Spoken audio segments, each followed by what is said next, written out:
ဘဝမှာလူရည်လို့ဖြစ်လာရင်ပတ်ဝန်းကျင်ဆိုတာရှိတယ်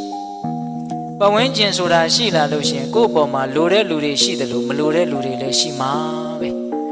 လူတိုင်းသဘောကျအောင်ဘယ်သူမှမဆောင်ရွက်နိုင်ပါဘူးမြတ်စွာဘုရားလောက်အပြစ်ကင်းတဲ့ပုဂ္ဂိုလ်ကိုတောင်မကြိုက်တဲ့ပုဂ္ဂိုလ်တွေရှိသေးတာပဲမဟုတ်လားမကြိုက်ရင်မကြိုက်သည့်အားလျော်ဆိုတာသူတို့မကြိုက်တဲ့အထင်ကိုနှုတ်ကမြက်ပြီးတော့ပြောမှာပဲဗျအဲ့ဒါတားလို့မရကိုလည်းပဲသူများကိုမကြိုက်ရင်မကြိုက်သည့်အားလျော်ဆိုတာပြောတာပဲမဟုတ်လား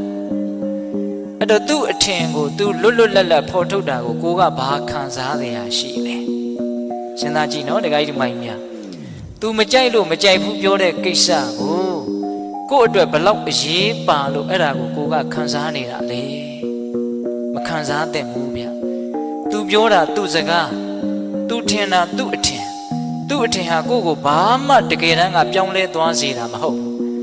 ဆိုလိုတာကသူ့ရဲ့စကားတန်တွေဟာကိုယ့်အပေါ်မှာဘာအကျိုးသက်ရောက်မှုမှတကယ်စင်စစ်ကတော့မရှိဘူးဟုတ်လား